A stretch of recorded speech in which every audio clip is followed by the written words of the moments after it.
You are listening to This is Oklahoma, hosted by Mike Hearn, telling stories of Oklahomans and those that have made it their home. Before we get into today's episode, I want to tell you a little bit about our current sponsors, the Oklahoma Hall of Fame. As you well know, if you've been following This is Oklahoma, they've been a huge part of this podcast. So this podcast is presented by the Oklahoma Hall of Fame, telling Oklahoma story through its people since 1927. For more information on the Hall of Fame, go to www.oklahomahof.com and follow them on Instagram for daily updates at oklahomahof. What's up, guys? Welcome back to another episode of This is Oklahoma. Mike Hearn here, your host, back with another episode up in Cashin, Oklahoma today at the Blake Shipman residence. Blake's going to be on the podcast as a co-host. We've done one here previously around Christmas time. But our guest today is Anthony Murray, we're going to talk about some dirt bike riding, right? Some FMX, so you call it? You can tell I've done a lot of research on this, obviously. Yeah, it's FMX. Anthony, man, thanks for coming on the podcast. Thanks for taking the time out. Yeah, man. Stoked to do this with you guys and talk about Freestyle Motocross. That's what FMX stands for, and just kind of, inside look of what it's like. Yeah. So for everyone listening that doesn't know, tell us what exactly Freestyle Motocross is and then how you got into it. Yeah, so Freestyle Motocross, it's basically just jumping your bike through the air, dirt bike that is, and just doing all kinds of tricks. I mean, if you can think about doing it, taking your hands off, putting your feet over the handlebars, going upside down, that's what freestyle motocross is. And we like to hit big jumps. So basically, the bigger you go, the better it is too. Yeah. How, from a young age, did you get into that? Is it something that family has done and just lived on a farm and dad says, here's a dirt bike and go knock yourself out? Yeah, basically I just always loved riding my bicycle. I always had a passion for life behind bars as a young kid. being on two wheels and flying through the air. And I remember one time there was a neighbor kid that rode his dirt bike by, and I was like, man, that's the coolest thing ever. I have to have one of those. So I just begged my mom for a couple years, and finally I got one at the age of 11 for Christmas. And the rest is history. I just loved it, and with a little bit more power behind me, I could catch a little more airtime. Yeah, sick of pedaling, right? You don't want to pedal anymore. Yeah, that's too much work. Yeah. Blake, how'd you guys meet? I actually met you at a show in Coffeyville, Kansas. So that was and you were on two-stroke, and that was probably in 2011. You think? Yeah, I think it was 2011 or 2012 when I met Blake. As you said, Coffeyville, Kansas. I was just breaking into the freestyle motocross scene. I was filming a documentary for Freestyle Motocross. That's why I was there filming it. Yeah. And you weren't riding? No. I was definitely a pretty sketchy rider at the time. So, like I said, I was just breaking into the freestyle motocross scene. Yeah. So you get that first bike for Christmas at 11, and then you just start entering local events and regional stuff, and then I guess it just goes from there.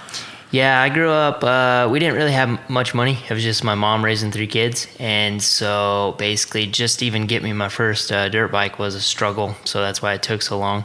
And, once I got my bikes, we started trading them up and finding deals like that. But we just had these local hills next to my house. We called them the Hogbacks. It was just right there in Canon City, Colorado. And I would just ride through the alleyways every day after school. It was only 3 or 4 blocks away, and I'd go there after school and ride till dark. Duh. So it's kind of a getaway, isn't it? And I guess growing up, is this kind of late 90s, kind of that time? No time spending on social media or hanging out playing Call of Duty. Riding your bike was all you wanted to do. Yeah, exactly. I mean, I've always been an outside kid. Never really played video games much. Just outside doing something. Definitely. Kind of the getaway, because it's not a poor man's sport. It costs a lot of money to do this, but as a kid you don't really know any different. It's just you and your dirt bike, and that's really that all matters, and you don't know any different. Yeah, no doubt. So what's that first, I guess, event that you go to that you think, hang on a second, I really want to do this?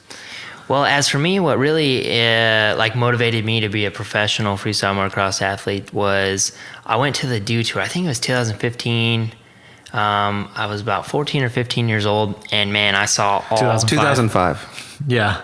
Oh yeah, 2005. I'm sorry. You're good. I'm terrible at math Right. too. I was like, I knew you then. Yeah. My time was a little off right there. Yeah, 2005, and all my big idols were there. You know, you had Kenny Bartram, you had Travis Pastrana, I think Ronnie Renner, just a bunch of guys. Nate Adams was there, and that right there really, like, I saw those guys ride, and I was like, man, this is what I want to do. And 05 was like the prime time to be one of those athletes. Like they were making, like, how much do you think they probably made? Over six figures riding freestyle motocross? Way over six figures, probably anywhere from 250 to 500 range. You know what I mean? If not even more. But with endorsements and free product and things that come with it, and the bikes and everything else, right? Yeah. So that's the prime time of freestyle. They had Tour Action Sports. They had the LG contest. They had X Games, IFMA, which was like the like, I don't want to say like the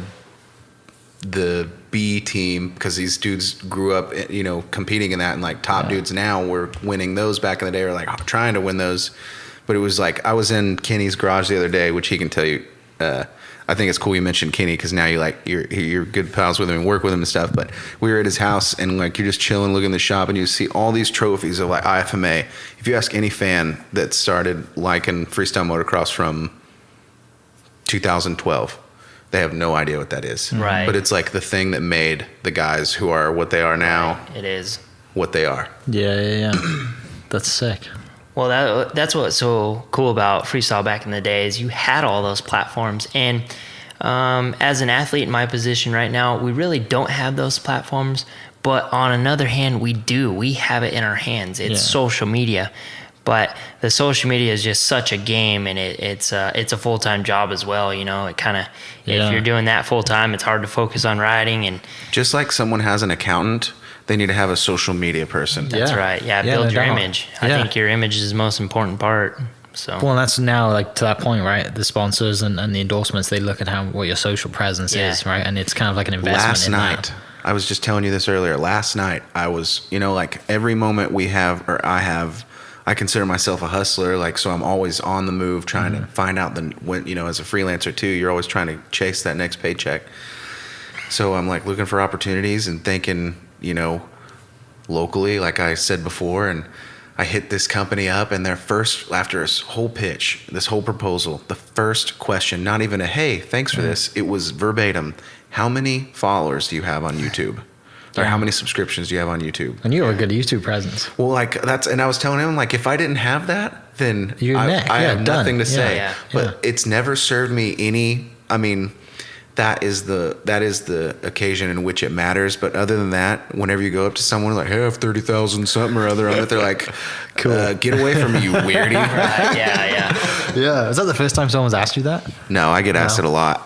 That's how I know it matters to people. Like, you'd be chilling at a party or just a group of friends, and someone's like, oh, I want to see this video, where they'll show you, someone's always like, oh my God, look at this. And then you see you're like, oh, add me, and I'll add you. And they're like, oh my God, you have this many followers. And you're like, yeah, but obviously it means nothing, because you did not know who I was before this. Yeah. And I haven't retired yet. Yeah. Or you get this sounds so egotistical and cocky, but someone would be like, oh my God, are you famous? And I'm like, obviously no. You're like, because you got to ask that. Go to the next random person and ask if they know who I am. Yeah. They'll There's say your answer. no. But your nephew thinks you're so cool because you have a YouTube presence. Yeah, and like kids too. Like, I get a lot of the questions from like family, friends, kids, and they're like, so you're a YouTuber? And I definitely don't consider myself to be a YouTuber. And they're like, how do I be a YouTuber? I'm like, well, what do you like to film? And they're like, I don't know. I'm like, that's a good start. Yeah, there you go.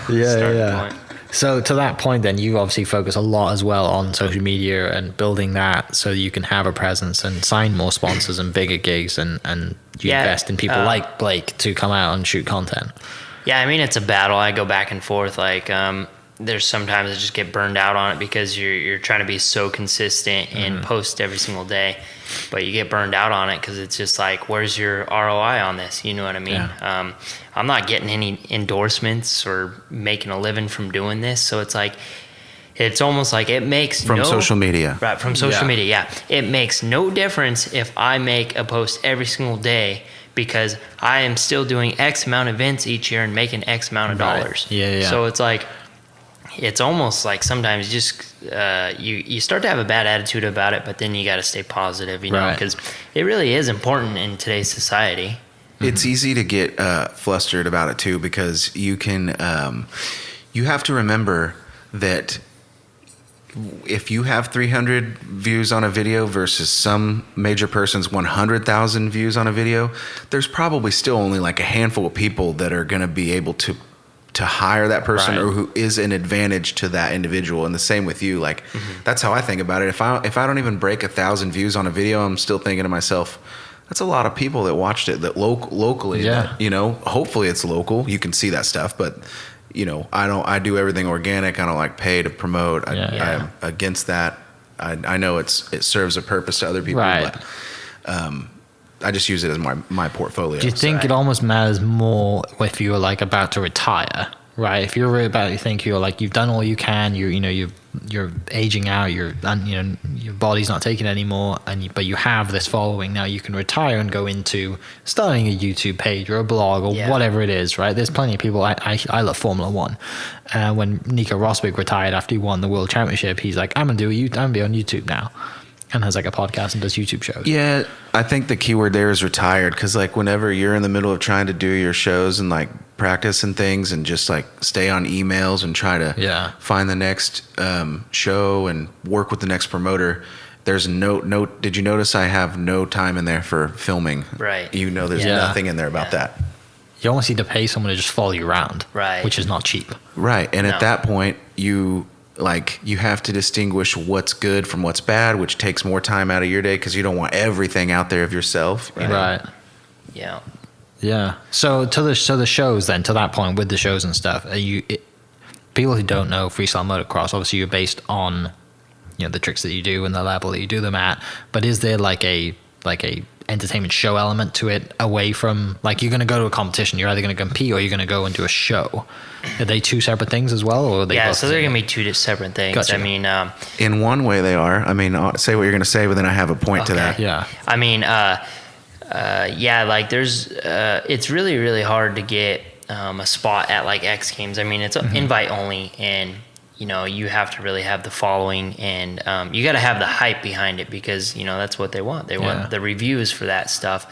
So, or the ratings. Part of their marketing is that you market it as well. Gotcha. Right. So they want the ratings for, you know, the viewing, but so other than like X Games, there's no really other platform here in the U.S. at least that you can compete. So it really comes down to making money from going out and doing shows and demos and stuff. Gotcha. So like state, you know, shows or whatever they call them. State, what is it? Fairs. There you go. Yeah, we go to fairs, Yeah. sometimes monster truck shows, arena cross races. I mean, any entertainment event. Yeah. If Freestyle Motocross seems to fit into the criteria, then you know we'll go there and ride. Yeah. You know? What was your point? So we talk about this too. We've spent a lot of time together because he's staying with me. But like whenever you go to these demos and there's dudes who know that everyone's pretty much getting the same amount of money, or you're like booking, you're like you're bidding on the job, you know that there's no pay to be the best, but you're not going to let someone else take the spotlight of that demo. You know what I'm saying? I mean, that's how I feel anyway. That makes sense, see that right? way. Because the fans want to see the craziest stuff, right? And the boss, the guy who's hiring, is like, dude, Yeah. that guy I know can do better. And that is kind of like the manipulation that the promoters get into. They're like, I've seen you do a front flip. Like, well, yeah, that's different than a one-legger. Well, to that point, you know, I've been riding bikes for 20 years now. I've spent, you know, close to 15 years perfecting freestyle motocross to get to the level that I am at. Yeah. I'm not going to go out there and ride like somebody that just started freestyle motocross. I'm going to go out there and show what I've put in the work for the last 15 years. On time and sober. Right. Yeah, you don't find that a lot in freestyle. So, for me, when I go there, I'm going there to put on the best show to the best of my abilities. Yeah. And, you know, sometimes, like, I'll get a phone call like, hey, I just need a guy that can jump a non-flipper. And I'm like, well, I'm not hired for non-flipping. Right. Like, I'm a freestyle motocross athlete, and I do backflips, and you're going to get all the tricks. This is my price. Yeah. well, I can get so-and-so to do it for this price. Well, then have at it, you know what I mean? Go for it, but that's kind of what's deteriorating freestyle motocross a little bit, is because you're getting all these C-level riders that are saturating the show industry, because they can just jump a ramp. They can't flip. They can do a couple tricks at a shorter distance too, which makes a big difference. It's like going to see a race and then going 50 miles an hour when I know that vet will do 120 or something. So, these guys are getting hired and taken away from the guys that actually put in the work and deserve it. But, that's, I guess, capitalism and business, I guess. Well, you deal with the same stuff in the video world, right? Sometimes. Yeah, there's... Yeah, I guess so. I guess more photography would deal with it rather than video. No, I think video too. Like I've got friends who will, they insist on using like their best equipment every single time, and I'm like, you gotta weigh out if it's a $700 job. Let's be honest, it's like a day rate nowadays for 4K, and if you're experienced, and you bring a $9,000 camera, you know what I mean? And I'm sure it's insured or whatever, but for that little bit of time, you just ruined a $9,000 tool for a $700 shoot, and that's not smart. I mean, to an extent you can break your rule, but that's how I feel about some of these things, and I'll never under-deliver in quality. It just may not be the absolute best thing I have in my arsenal of tools for the job. That makes sense. So, it's just a tile guy's not going to bring 9 guys for every single job. He's going to do what he can with what he has for little to no overhead, if that's possible. So back to, I guess, stunts and shows and stuff, like what was the first time when you did a backflip? Like, how does that feel going through the air? And I'm assuming you practiced it in a foam pit and all that stuff on a bike. I want to say real quick, context is everything, and a backflip on a dirt bike would be like if LeBron James could jump 10 feet higher all of a sudden. Right, like it's a pretty scary moment. Yeah, definitely breaking through that barrier. It's a huge moment in freestyle, or even in, like my personal career, because it has made and broke a lot of guys. Like a lot of the OGs in the sport, when the backflip came around, a lot of them faded out because they didn't want to commit to the flip and take that risk. And you're not going to get hired or invited to shows if you're not doing that.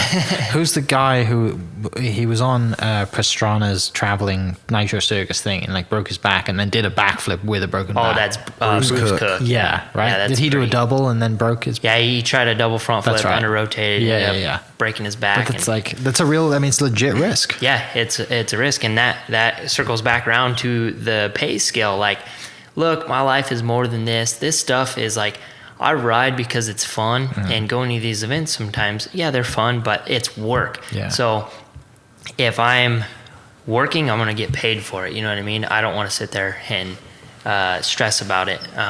But I was a tourist. I think I was 16 years old when I landed my first backflip on a motorcycle. Yeah. Okay. And it was at a smaller gap and it was on a smaller bike, but I built myself up from there. Just pulled the ramp back little by little, and eventually got on the big bike, and just got comfortable with flips. I have a funny story. Scares me so. Just thinking about that scares. No, I'd never try it. Like, have you ever re-met someone? Re-met someone? Yeah, I re-met you once. Oh, you mean like you met him once? And then don't remember. It's like years later. So we did that show in Coffeyville, Kansas, and we didn't talk that whole time. I don't think. Yeah. I don't think we talked a single time. It was like a crew of 8 or 10 riders, and it was just so busy. And then years later, BC was like, "Hey, do you know Anthony Murray?" And I was like, "No," and I genuinely was like, "No." And then he turns around and he looks at me, and I was like, "Oh, Anthony Murray." I thought that was kind of funny. Yeah. No contest to anything we've been talking about. Do you remember that? I can't remember. Love that the time, podcast. It was in Anaheim. It was at Supercross. Yeah. Okay. Did you ever think about going into the racing side of things or not? There was one time. This was my racing career. It summed up really fast. Basically, we went around to all the local businesses and we got sponsorship money because I had no money. So we got sponsorship money just to pay my entry fees to get into this race. And so we get it all lined out. I'm at the race, and I think it was in practice or my first moto. I think it was in practice. My motor ended up blowing up. And I was just like, oh, wow. But I had a friend there that had an extra bike. He's like, hey, you want to ride this thing? I'm all, heck yeah, I do. Yeah. And I think I was in third place. It was in the 250 novice class. And for some reason, his bike, the suspension just wasn't set up right. The front of the bike just got head wobble super bad. And I remember I was in third place and I was going through this straightaway with some breaker bumps. And man, I just got head shake and man, I swapped. And that was the end of my racing career right there. Head first into the dirt, thinking I don't want to do this ever again. Yeah, I just didn't have the money to do it. And honestly, I just loved going out to the hogbacks and jumping. Yeah. Like, I loved flying through the air. That was the best feeling for me. Cheaper to fly through the air than it is to race? Yes. But more risky to fly through the air than it is to race? You don't need a motor to last that long when you're just jumping a ramp to dirt, so many times. And honestly, freestyle motocross, in my opinion, is safer because it is very calculated. You have a metal ramp that never changes. Pit bikes are not, though. No, pit bikes are squirrely for sure. Yeah. But yeah, freestyle is very calculated. You don't have other guys that you have to race around and worry about getting landed on by. You know what I mean? So that's true. If you can just perfect the tricks that you have, it is very consistent and calculated. Yeah. So what's one of the tricks at the moment then that you're like trying to nail and like because there's always something better, right? There's like a double backflip and then there's front flips and whatever. There's always like, progression. There's always something. Are you talking right now in my career? Yeah, right now. Yeah. Well, right now in my career, I feel like I'm kind of just, plateaued where I'm at this level where, I'm doing front flips, I'm doing back flips now and doing most of my tricks that I do right side up, upside down. One of the only guys that do front flips in the world right now. Yeah. So, I mean, there's only a handful of people that are doing them, but so I feel like I'm kind of at this level where I'm like, okay, I've pushed pretty hard and I'm comfortable and I'm safe right here. So, right now it's just straight practice and not really learning anything new, just kind of maintaining my my skills. COVID didn't help either. It made everybody in whatever line of work they have. It made it hard to progress, and you pretty much had to just like whatever I had to do to sustain. Right. And you can't be getting hurt by trying crazy stuff that you don't know if you can do it or not, because it really, at that point, it's just like you're not competing. You're trying to go to demos. The contest quit. For a while. I had Matt Hoffman on the podcast very early on, and like the stories that he has, like he was really good friends with Evel Knievel, and just like he'd broken every bone in his body, but when Evel came through town, he'd always grab a beer and hang out, and he's like, well, I just got to keep going. It's like the worst person to be really good friends with, because you're like, I've been breaking, all these bones, and like one is kind of like take a seat back, and then Evel comes through town. And he's like, well, just he's like 65 or 70. He's just like, let's just keep doing it. Like what? But, I still get that edge and that fire inside me to want to like, for personal accomplishment. Sure. I want to throw a double backflip. That'd be badass to do. Yeah. And before this COVID thing, I was actually working on the body varial, and that was kind of one of the last big tricks that I wanted to learn and get down. And I was close to having it. I had it down in the foam pit, but I just never took to the dirt. So maybe one day I'll explain that. What is that exactly? Well, so it's a body varial called the Cali Roll, and basically you're holding on to your grab hole, which is by your seat, and you go off the ramp and your body stays straight, but you do a 360-degree rotation, and then you come back to your bike and land on it. So it was a very, very scary trick. They're not that hard to do. I've done a few of those. That's a different kind of rolling, Blake. Different roll. The top guys doing them, they make them look so easy, and I always said to myself, that's not that big of a deal. It's just a body varial. But there is so many elements to a body varial. And you miss the bike and you're flying through the air. Right. Not only do you have to keep your bike straight and control your bike, you got to control your body, and you got to get back to it. And it is the scariest feeling ever, turning all the way around. There's a lot of sharp things on those when you start looking at them for that. And your pegs, dude, you could see in this video we shot the other day, like I never really noticed how gnarly your pegs are. Yeah. Like if you clamped two of those together with like one of those little springs and it closed, that's a miniature bear trap. Yeah, so when learning the body varial, I had to learn it basically in 3 steps. I had to break it down. So it was, the first step was going off the ramp and actually getting off the bike and turning. This is 2 stories up. Yeah. Yeah, That's this what's mad, is 30 yeah. feet in the air, so Yeah. it's scary. How So fast are you going at this point too?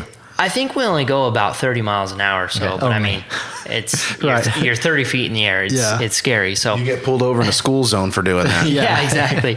So the first step was getting off the bike and getting turned all the way around. The second step was actually grabbing back onto the bike. And the third step was committing and pulling yourself back onto the bike. But the third step was the hardest step to commit to, because when you came back around and you had a hold of your bike, you saw all these sharp objects like your foot pegs and everything. You're like, man, if I don't pull back onto the bike perfectly, I'm going to land on this foot peg and it's going to tear me up. So for me, that was the hardest mental barrier to break. But yeah, just once you got it, you had that confidence, and then you came back every single time. Talk about landing on the bike in the foam pit. That everyone's like, let's do it to foam. It's a really nice cushion. The foam pits aren't that fun. I mean, yeah, it's cool because it takes out a lot of the risk factor, but when you're actually in there and you're putting in the work, they're not fun. I mean, let's say you land upside down. Your motorcycle is 250 pounds. You are now stuck under a dirt bike. And every fold. Right. Every fold and all that is just like moving your body, because that foam is just, it's shoving your body into ways, and you're just like, I hope they're doing their job up there. The way you land in the foam, that shape of your body, that's the shape you're going to hold place until you get pulled out. I want to say too, I've never jumped a machine into a foam pit. Kenny tricked me and took me all the way up to the top with his forklift, and it was like, dude, on a pole that's this wide. Did you fall? Did you jump into it? He wouldn't move it down, so I had to jump. And so, my big ass is down in there, and like, you're literally just like, okay. I remember losing a shoe, and like, you just don't get that back. Yeah, they're not as fun. That seems crazy. So tell me about like specifically like Oklahoma, like what it's like being here. Obviously you're from Colorado, but you spent some time in the state. Obviously you spent some time with Blake as well, but what's the scene like in Oklahoma, and then just in general? So Oklahoma was it's actually been really good for me in my career. I moved from Marietta, California. I was living there till 2015, and which is Motoland. Yeah, I mean, that's the mecca. That's a headquarters for motocross, freestyle motocross. You meet all the biggest athletes in motocross there. The parts from his bike all come from there. And the main reason why I came out to Oklahoma is because all the riding spots were getting so hard to ride at in California. So I talked to Bartram. He said, man, you could just go to my place and ride whenever. So I was like, sweet. Who's been an Okie forever. Right. He was born and raised here, right? Mm-hmm. So, he's got 140 acres? 100. It's a lot. It's a lot of land. 100 something acres. He's got a lot of land. He's just like an OG of one of the first guys Gotcha. to do any tricks. So, he's got 140 acres. He's got a foam pit and water truck, tractors, everything you needed. So I was like, man, that's sweet. So I came out here and ended up staying quite a while because it was it worked out really well for me. I was able to hone in on all my skills because I had this riding spot that I could wake up and ride every single day. And then I had the foam pit where I could try these new tricks and build confidence. And I think that's really made me into a better rider. So are you like living with him, learning from him as well? Like that's... Well, so Kenny wasn't living there. Mm-hmm. He's actually in New Orleans. Okay. And so that's where he was living at the time. I was just out here kind of by myself and would find any local kids that would come out and ride with me or watch me, and I just had the drive inside me, and I knew what I needed to do, and I just put in the work. Whereabouts is like that spot? That's in Stillwater, Oklahoma. So you managed to not get into too much trouble being up there. Well, it's out there too. Kind of, I mean, you say Stillwater and you think college town, but it's like probably 30 minutes away from the actual town. It's 20 minutes outside of Stillwater. Nice. But actually, I'm a square when it comes to the average stereotype in freestyle motocross. I've never done any drugs. I didn't drink till I was 21. and I don't really like to drink, so I don't drink very often. So it was actually really easy for me to stay out of trouble in a college town. Gotcha. Yeah, he like stays here with me, and he's like, he does yoga, and like he's like, I need to go out and get this walk in, and I'm like in there on that chair like all day. He's like all fat and out of shape, and Editing whatever bad you're at sports, videoing. and he's like, oh, I'm gonna go be a better person. And I'm like, all right. You got to do it though, right? You're a professional athlete. You have to take care of your body. Yeah. I mean, for someone who's flying through the air every day, it's got to Yeah. takes its toll on you. Well, I mean, 20 years of jumping dirt bikes really takes a toll on you too, and that's the main reason why I do yoga is because if I lift weights or something, it really just it aggravates my muscles and it makes me in pain.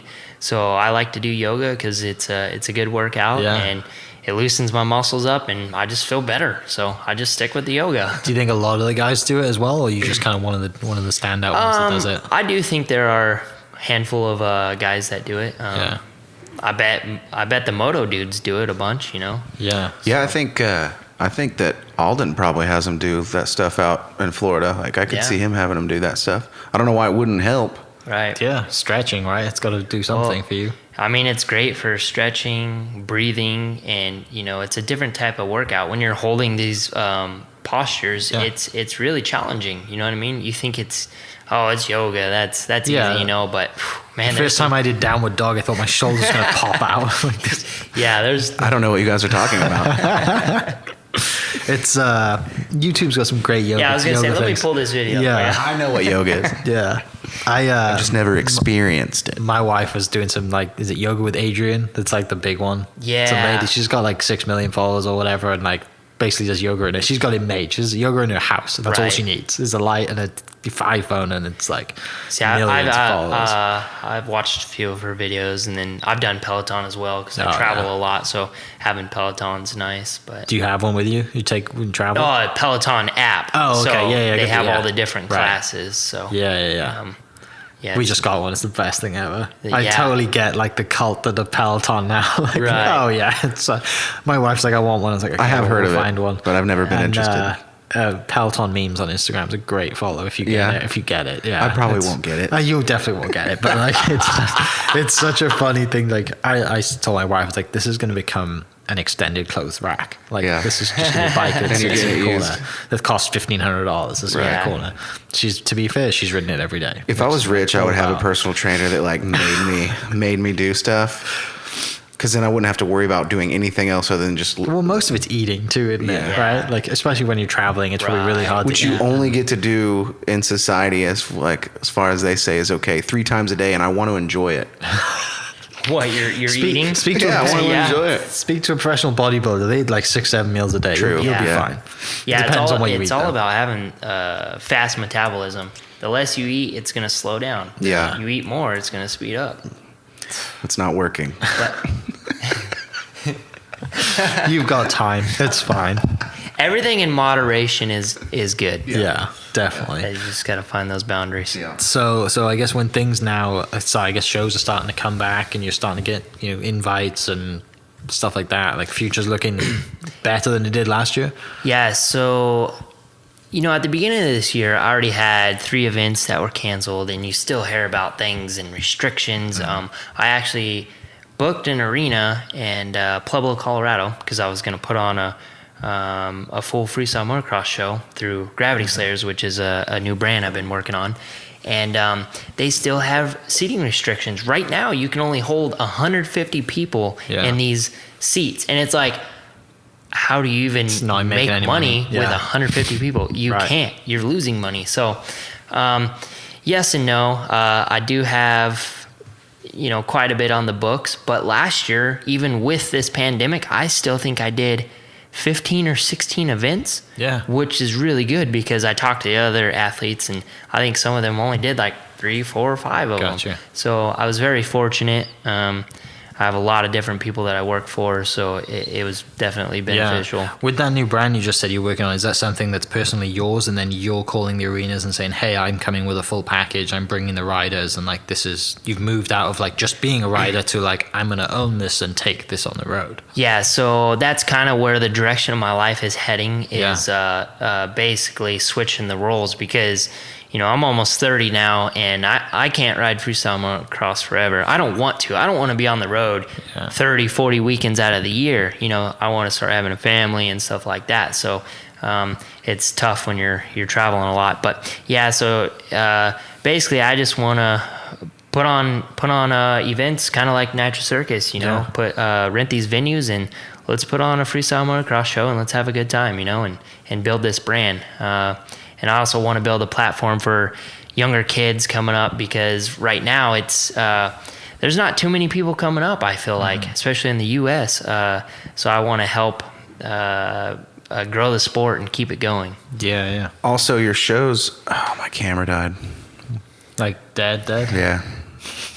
I don't know. Typical video dude has not put battery in it. No, it's brand new battery. I just figured it got hot anyway. The show that you bring is different though, because you can have an inflatable landing brought in. You can do a lot more with a lot less work on the promoter's behalf or on the building or venue's behalf. Yeah, that's right. We're making this to where it's all these pain points for the riders, all these pain points for the venue and stuff. We're eliminating all that. Yeah. Okay, we're 100% self-sufficient. We're gonna go in there. We don't need your equipment. We don't need anything. Give me the keys to the door. Exactly. Yeah. Give me the keys. We'll go in there. We're gonna set this up, and we'll tear it down too. You know what I mean? So that's exciting stuff. Yeah, and then. As a rider, I always hated going to an event and it's like, oh man, we got to set this up. Oh, we got to do that. And then it's like a real job. You know what I mean? Well, moving ramps and dirt and whatever it is, like it's right. I think that you got to get better at talking about this part, because it's such a good thing to bring up. We were talking about this earlier. Like, a lot of the athletes, which I know a bunch of them personally, I know how they are, and they could say the same thing about me if it were true, but it's not. But like, some people just party too hard, and their performance suffers from it, and maybe they're a little more irritable, or maybe they're trying to dip in late and out early. And let's be honest, most of the guys that ride dirt bikes for a living, it's a different genre of person, right? It's different kind of person. It's not, for the most part, they're not people that got straight A's in school and work I'll be hard honest, or whatever. But probably didn't even do the homeschool program. Right. But it is a lot of dudes who don't really care about reputation. They got into the sport because at the beginning it was all about a party. Right. And that's what freestyle motocross started off of. Racing was like the guys who were kind of the rejects who wanted to do whatever they wanted. Well, it evolved into like a real professional sport, and then dudes like Anthony take it super serious and get thrown into the same basket as like maybe some of the guys who are just a nightmare to work with. There's like a stigma around it. There's definitely a stigma. Gotcha. I mean, even my friends, it's so funny. I'll go to shows and I'll talk with the same people that my friends would have gone and worked for years past. And they don't know I'm their friends, and I'm like, I'll say, where's the freestyle? They're like, we're done with that, man. Last time we had these guys, and I know who they're talking about. We had these guys in here, and they destroyed the hotel, and they just were this and that. And I'm like, yeah, not surprised. At all. Yeah, I mean, it all comes down to mindset and perspective. I mean, that's how freestyle motocross got so popular in the early '90s. You Rage Against the Machine. Exactly. You listen to heavy metal, you party, you hang out with girls. Punk rock, everything not straight-laced. Right. You go out there and you ride shows hungover and you're making money and it's all cool. But the level that freestyle's at now, like I want to have a clear mind going into this, and freestyle is my life. This is what I've done since I was a little kid. So I take it really seriously. So I want my values and my morals to reflect in my image, and that's why I present myself the way I do. When you see the legit opportunity in moving towards like the putting on the shows, right? Well, it's just I'm just going to ride there, and you take out that good shows too. Like, I think that there's a lot that has to be said about someone who shows up on time and gets a job done, as opposed to someone who you could tell could care less, and maybe they do get the job done, but is it to your liking, and can you bank on them to show up whenever you call them or even answer the phone? Yeah. See, I think most of the people in freestyle motocross, I think their thinking is too shallow. It's like the tree. If you can only see the tree, you can't see the forest. You know what I mean? And there is a bigger picture to it, because if you're just living every single day like, freestyle motocross, I'm gonna do this forever, and there's no plan, you're not gonna go anywhere. You know what I mean? And we can't do this forever. Yeah, body's not gonna let you do this. Right. No, and right now the strategy is just wait around for the promoter to call. Not for him, but like for a lot of guys. So it's like, why not be proactive, chase these dudes down, show them what you're worth and like what you can bring to the table, which is where social media comes back into it. Like, how can I make your life easier? Yeah. How am I going to know this guy's worth it? Well, he's had 7 years of straight consistent content on his page and his channel. I don't see any bugaboos. I don't see anything weird. Let's give this guy a shot, as opposed to someone who's like, hey, I have nobody to confirm that I've done anything. It's like a background check on people. So use it to your benefit, Well, Anthony, mate, I really appreciate you coming on. This is awesome. The first time I've ever met someone who does freestyle motocross, so I really appreciate it. And Blake, thanks for texting me yesterday and saying, hey, let's do this. I'm sure we'll come back another time and have whoever else on the podcast. But for people listening, how can they get in touch, follow you, and see the stuff that you do? Yeah, so I'm on, let's see, we got TikTok, we have Instagram, we have Facebook, and the username is going to be Anthony Murray FMX, and then also we have Gravity Slayers on Instagram and Facebook. So yeah, check us out, see what we're about, and see if you guys can catch a local show. Yeah, and then Blake, what's yours? Instagram at Blake Shipman, YouTube at Getting Blaked, and... Is that new? Original. Yeah, I changed it. You changed it recently, did you? Yeah. I like it. And Facebook at B Shipman Films Official. Awesome. Well, for everyone listening, I'll post those links in the description. You can go to them and check out the guys' work. And yeah, we'll catch you next episode. Cheers.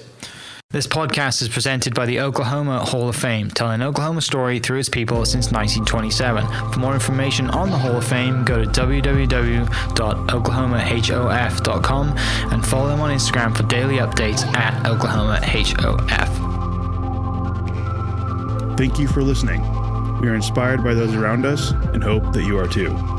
Make sure you subscribe to this podcast on your favorite podcast platform and leave us a review so we can keep telling your stories. For more great Oklahoma content, follow This Is Oklahoma on Facebook and Instagram.